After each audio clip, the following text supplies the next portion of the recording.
रेत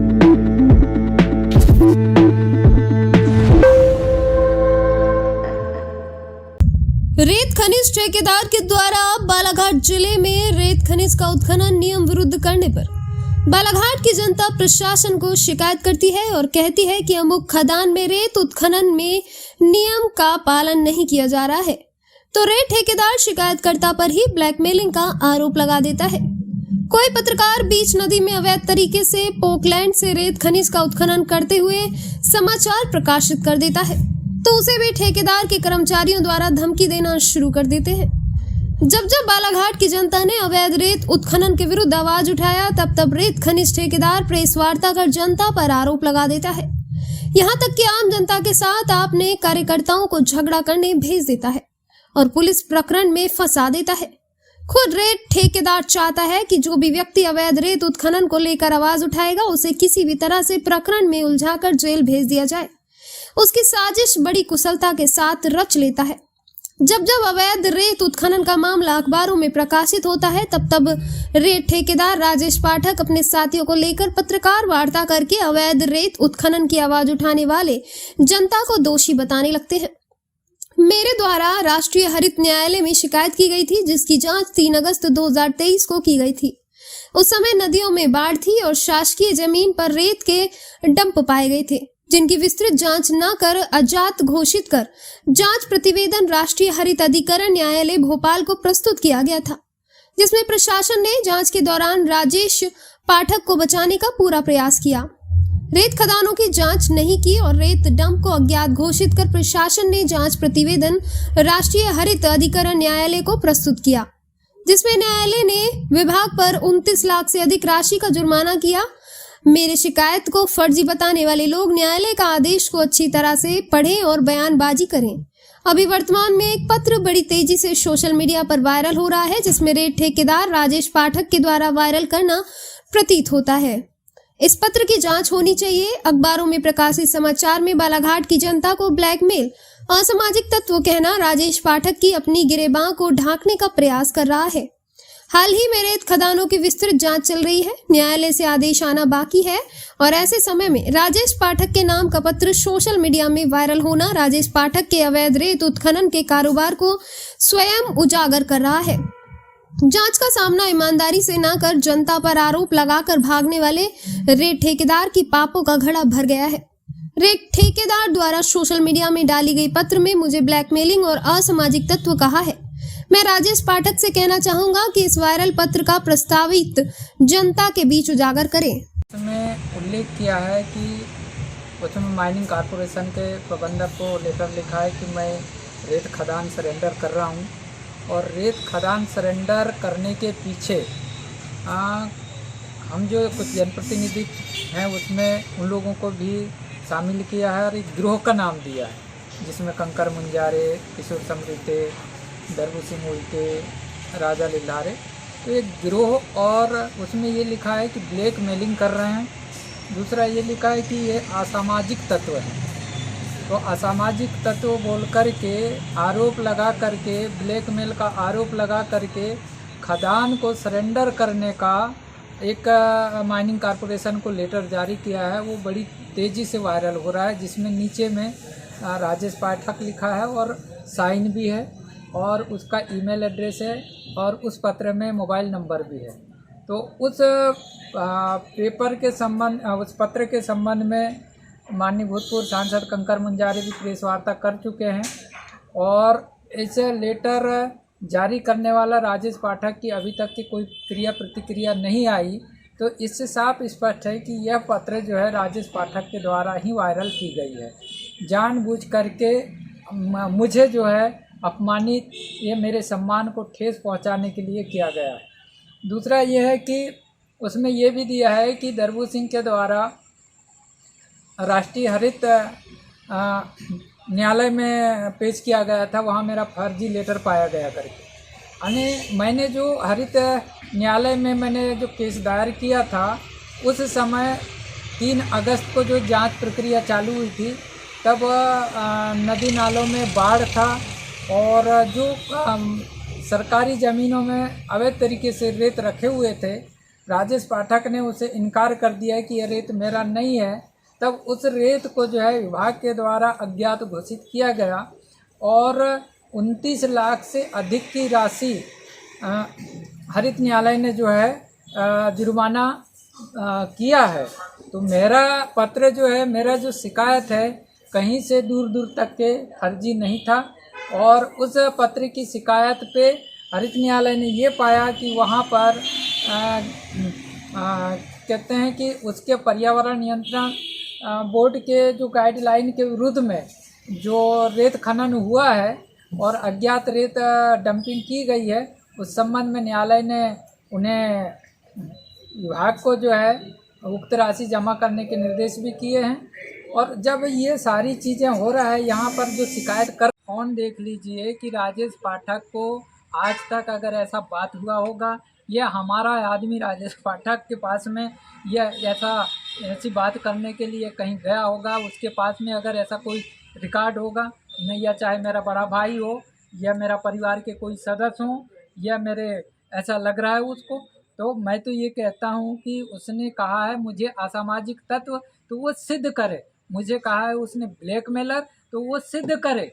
और उसने ये भी कहा है कि दरबू सिंह ने एनजीटी में एक शिकायत किया था मेरे विरुद्ध में, वो फर्जी है। वो फर्जी नहीं है, वो उसको जो है उस समय माइनिंग वालों ने बरसात के दिन था उसको बचा दिए थे और चूँकि उस पर 29 लाख के ऊपर का फाइन हुआ है।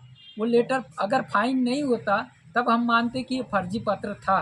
कहीं ना कहीं तो पाया गया, अज्ञात हो या किसी उसमें हमारा काम है, तो उन्हें सरकार के साथ मिलके काम कर रहा है, सार्वजनिक संपत्ति का दोहन कर रहा है। उस समय कितनी घाटों की जांच हुई थी जब आपने माइनिंग में? देखिए, मुझे केवल मुझे जो पोल्यूशन कंट्रोल का जो एक अधिकारी आया था और एक वैज्ञानिक आया था, उन्होंने केवल ये धाते खैरी की जो माइनिंग थी वहाँ पर ले गए थे। मैंने कहा भटेरा माइनिंग वैध है और जहाँ जहाँ स्वीकृत है वहाँ पर चलो, तो उनने मुझे कह दिया कि अभी हमारे पास में समय नहीं है, हम बाद में हम देख लेंगे।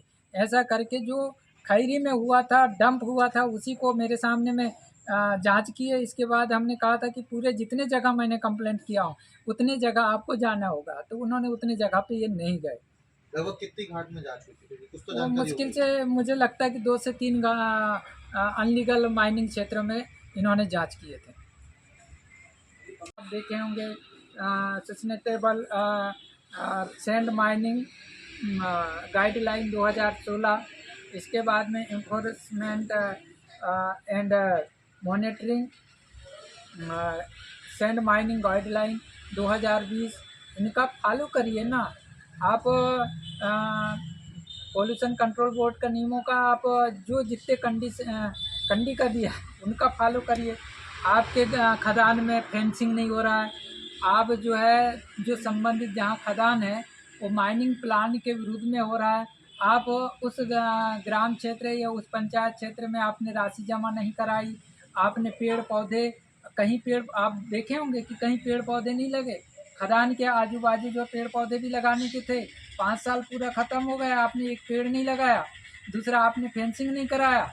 स्पष्ट निर्देश है, जब सिया आपको परमिशन देती है उस समय आपको निर्देश करती है कि आपको माइन क्षेत्र का फेंसिंग कराना है, माइन क्षेत्र में नो माइनिंग एरिया भी घोषित करना है, उसका पूरा पानी कहाँ से बहाव होगी वो भी आपको जानकारी देना है, आपको बोर्ड भी लिखना है कि खदान यहाँ से लेके वहाँ तक के है। आपको उस माइनिंग करने के पहले पेड़ लिखना है, करंज के कितने, नींबू के कितने, सारे वैरायटी दिया है गाइडलाइन पूरा। जब खनन के पहले आपको ये काम करना चाहिए और उतनी राशि जो है, चाहे आप पंचायत के खाते में है या वन विकास ग्राम वन विकास समिति के खाते में है या वन विभाग के थ्रू है, कोई भी एजेंसी के माध्यम से आपको उतने वो पेड़ पौधे लगवाना है। ऐसा दूर दूर तक के किसी भी एक भी खदान में नहीं है। अगर कोई आवाज़ उठाता है इस संबंध में, अनलीगल माइनिंग के खिलाफ में कोई आवाज़ उठाता है तो उसे कहता है ब्लैकमेलिंग कर रहे हैं। अरे दरबू सिंह तो राजेश पाठक को आज तक सूरत आमने सामने मैंने कभी देखा भी नहीं है उसको। मैंने कभी उससे ऐसा अगर बात करने का भी कोई उसके पास में रिकॉर्ड हो तो वो बता दें। मैं तो एक आदिवासी परिवार से हूँ, जनजाति हूँ, मैं प्रकृति प्रेमी हूँ। वहाँ पर सारे चीज़ों का मैं अध्ययन करता हूँ, बचाने के लिए आगे आता हूँ। पर मुझे जो है ब्लैकमेलिंग का आरोप लगाता है। अगर उससे उसकी माँ का अगर उसने वाकई में दूध पिया है तो इतना सा भी बता दे कि मैंने उसको पैसे के लिए मांग किया है या कोई फ़ोन किया होगा। पर मुझे सरेआम ऐसा बदनाम कर रहा है। अगर उसकी पत्र में इस टाइप से उसने लिखा है तो तत्काल वो कहे कि ये पत्र मेरा नहीं है, और है तो वो बताए, और मैं उसके लिए भी उसको लीगल नोटिस जारी करूँगा कि भाई आपने जो है मुझे कैसे कह दिया ब्लैकमेलर। मेरे ऊपर कोई ब्लैकमेलिंग का ऐसा कोई केस तो है नहीं। कभी मैंने किसी पे ब्लैकमेलिंग, आप जान रहे हैं मेरे राजनीति का करियर आप जान रहे हैं।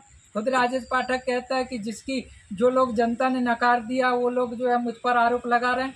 राजेश पाठक खुद पे ये देख ले, पिछले बार जब एनजीटी का फैसला आया था और जब मैंने किया था, तो जब ये होता है कोई ऐसा होता है, खैरलाल जी प्रकरण हुआ तब उन्होंने एक प्रेस वार्ता किया। जब मैंने एनजीटी में लगाया और एनजीटी का जो 29 लाख का जो है शासन को आदेश किया कि यह अज्ञात है, तो आप लोग इसका कहीं ना कहीं से इसका हर्जाना भरें, तब भी उसने एक प्रेस वार्ता करके और उसने क्या किया, उनने कहा कि जिन लोगों को जनता ने नकार दी वो लोग जो है शिकायत करते हैं। आपको ध्यान होगा कि इसी बालाघाट विधानसभा में वही राजेश पाठक दारू का ठेकेदारी करते करते इस बालाघाट में चुनाव लड़ा है बहुजन समाज पार्टी में, तब भी तो उसको जनता ने नकार दी ना। तब ये राजनीति में अपनी किस्मत आजमाने वाले नेता यहाँ पर माइनिंग के क्षेत्र में आए, तो हम कहते हैं हमको कोई दिक्कत नहीं है। राजेश पाठक अच्छा है, हमको तो खुशी होती है कि जो भी है सरकार जो है रेत का ठेका दे रही है, मिल रहा है, अच्छा है। पर आपको लीगल माइनिंग करिए ना, अनलीगल बिल्कुल भी मत करिए। जो सिया ने जो गाइडलाइन आपको दिया है उसको पढ़िए, और नहीं है तो मैं दे रहा हूँ आपको, तो एक अनुबंध में भी दिया है, सिया ने दिया है, तभी जाके वैधानिक अनुमति आपको मिली है। कहाँ पर माइनिंग करना है कहाँ पर नहीं करना है, आपने माइन प्लान के तहत आपकी पूरी चीज़ें 2 बार नहीं 3 बार वो आपको अवगत कराती है, उसके आधार पे आपको खनन करना पड़ता है।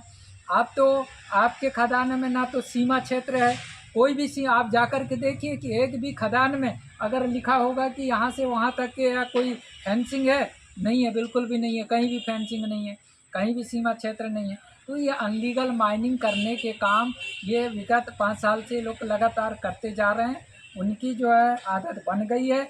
अगर यहाँ पर कोई आरोप लगाते हैं तो उन पे जो है ब्लैकमेलिंग का आरोप लगाते हैं। मैं तो अभी हर गांव या माइन क्षेत्र में जा कर के उनको जो है हरित न्यायालय और सिया का ये सारा चीज़ जो है उसके संबंध में वो बताने वाला भी हूँ, लोगों को उसके संबंध में कोचिंग कराने वाला भी हूँ।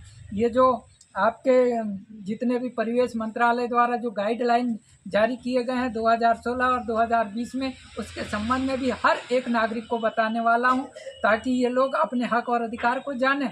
ऐसा नहीं है कि किसी आदमी को कोई काम मिला है तो अनलीगल काम करे। हम तो चाहते हैं कि भाई सरकार के वो बोलता है कि मेरे ऊपर में किसी प्रकार का आरोप ना लगे, किसी प्रकार का उंगली ना करें। अरे भाई आप जो एक ठेकेदार हैं, सरकारी संपत्ति का अगर दोहन कर रहे हैं तो उसके साथ में सरकार ने आपको एक गाइडलाइन भी दिया है, उसी के तहत करें, ना कि बेवजह आरोप लगाएं, बेवजह किसी को कुछ भी बोलें, बेवजह किसी को फंसाने की धमकी दें, बेवजह किसी के मान और सम्मान को ठेस पहुंचाएं। ऐसा बिल्कुल भी नहीं चलेगा। हम पर्यावरण को नुकसान भी नहीं होने देंगे। हाँ, सिया का जो गाइडलाइन है उसके तहत आप काम करिए, उसके तहत खनन करिए, जो आपने माइन प्लान तैयार किया है उसके तहत आप खनन करिए। हम आपको बिल्कुल भी नहीं कहेंगे। जो आपने माइनिंग डिपार्ट का जो सर्वे है और सर्वे के तहत जो आपको सिया ने जो गाइडलाइन दिया है, जो निर्देश दिया है, उसके तहत आप काम करिए। हम बिल्कुल भी आपको नहीं करेंगे। अगर उसके विपरीत करते हैं तो यहाँ बालाघाट की जनता आपको बोलेगी, शिकायत करेगी, कंप्लेंट करेगी और पर्यावरण को बचाने का काम भी करेगी। और आप बालाघाट के जनता को ब्लैकमेलर नहीं कह सकते हैं। हम बालाघाट की जनता है, कोई बाहर के नहीं है, या कहीं उत्तर प्रदेश या बिहार के लोग यहाँ नहीं है। यहाँ तो कलेक्टर आएगा, एसपी आएगा, माइनिंग अधिकारी आएंगे, वो लोग आएंगे और उनकी ट्रांसफ़र होके वो चले जाएंगे। यहाँ कोई बाहर का उत्तर प्रदेश का आएगा, हरियाणा का आएगा, बिहार का आएगा, और अगर उसको कोई ठेका मिल गई तो वह यहाँ का पर्यावरण को जो अवैध तरीक़ा से खनन करेगा तो हम बिल्कुल भी बर्दाश्त नहीं करेंगे। यही आज मेरा दादा एक बात ये है सकती है। तो खाली समय में और कितना रेत नहीं मिलेगा, ऐसा सोच कर के हरित न्यायालय ने जो है कमिश्नर स्तर के अधिकारियों की टीम बना करके उन्हें भेज दिया। और वाकई में यहाँ पर जो लंबे समय से शिकायत चल रही है, लंबे समय से मीडिया के सामने में भी कई मर्तबा जो है पोकलैंड और सारा चीज़ की जानकारी प्रकाशित हो रहे हैं समाचार लगातार, तो हरित न्यायालय ने इस विषय को गंभीरता से लिया है और जांच का आदेश किया है, ताकि जो है जो परिवेश मंत्रालय का जो गाइडलाइन है 2016 और 2020 उसका उल्लंघन ना हो, इसलिए कमिश्नर स्तर के अधिकारियों को भेज दिया है। और जो रैंडम जांच है, जो कमिश्नर साहब ने आकर के जांच की है, कार्रवाई की है, उस पे आप पूर्ण तरीके से संतुष्ट हैं या उसको आप सही मानते हैं या नहीं मानते? देखिए, अभी भी मुझे संदिग्ध ऐसा लग रहा है कि जैसे कि कमिश्नर साहब ने जो एफआईआर के निर्देश दिए थे, उनमें मुझे जानकारी प्राप्त हुई है कि वो ड्राइवरों के नाम से एफआईआर हुई है, और जो पोकलैंड का जो किराए में लिए या जिसका पोकलैंड था उस ड्राइवर जो चला रहा था उसके नाम पे, या वो जो डंपर चल रहे थे उनके नाम पे हुई, कहीं राजेश पाठक के नाम पे नहीं हो रहा है। तो वो जो जहाँ जा रहे हैं तो उसमें राजेश पाठक को भी कहीं ना कहीं बचाने का काम कर रहे हैं। तो मैं ये चाह रहा हूँ कि इसकी विस्तृत जानकारी हो, ड्राइवरों से भी पता करें, और वो जो अनलीगल माइनिंग कौन करा रहा है कौन नहीं करा रहा है उसकी भी होना चाहिए कि इतनी बड़ी मात्रा में हो रहा है। जैसे आपको पता होना चाहिए कि 2020 से लेकर 2021 तक के तकरीबन 60 से 70 ऐसे अवैध क्षेत्रों से डंप किया गया था माइनिंग का, उसको अवैध बता करके खनिज अधिकारियों ने राजेश पाठक को नीलाम कर दिया गया था। किंतु उन्हीं अवैध उत्खननों का जानबूझ करके राजेश पाठक के थ्रू जो है शिकायत किया जाता था, और फिर माइनिंग के लोग जाते थे और उस डंप को कब्जा कर लेते थे, और कब्जा करने के बाद में फिर राजेश पाठक को अवैध बता करके उसी को नीलाम कर देते थे। जब ये शिकायत हमने एक डंप पे हमने शिकायत किया कि राजेश पाठक ने ही अवैध उत्खनन कराया, तो उस डंप की इन्होंने उसको अवैध घोषित ही नहीं किए, उसकी जांचें नहीं हुई, सभी अधिकारी कर्मचारी लिपापोती करने में लग गए। तो ये पूरे क्षेत्र में होता है, ये पूरे क्षेत्र में। मैं तो चाह रहा था कि जो कमिश्नर साहब ने जो यहाँ पे जो कमेटी बनाया था, लोकल को ना बना करके आउट ऑफ डिस्ट्रिक्ट का अधिकारियों का बनाना था, और सख्त हिदायत देना था। उसमें खदान का जो है जो कितनी माइनिंग हुआ है, अवैध कितना हुआ है, लीगल अनलीगल दोनों को देखना था कि अभी तक के इसको अमुक यानी चिचोली घाट का लीगल माइनिंग कितनी घन मीटर करानी थी, और उस कितना घन मीटर अभी माइनिंग हो गया है और कितना अनलीगल घन मीटर हुआ है। उसका अनलीगल घन मीटर का उनको एक पंचनामा तैयार करके ग्रीन ट्रिब्यूनल कोर्ट को भेजना चाहिए, ताकि उसके आधार पे उसको फाइन होना चाहिए। ये थोड़ा सा टेक्निकल तरीक़ा से होना चाहिए। जैसे कि अभी जानकारी मिला कि अनलीगल माइनिंग हुआ है कहाँ पे, आपका मगरदर्रा के जो छिंडलाई घाट की तरफ जाते हैं, जो बड़ा पुल है उसके नज़दीक में 5 फीट से ज़्यादा की खुदाई हुई है। भाई इतना बड़ा अनलीगल किसने किया? या तो फॉरेस्ट वालों के ऊपर फाइन होना चाहिए, या तो फिर जिनको आपने दिया या माइनिंग क्षेत्र जो देख रहा है जिम्मेदार पे होना चाहिए।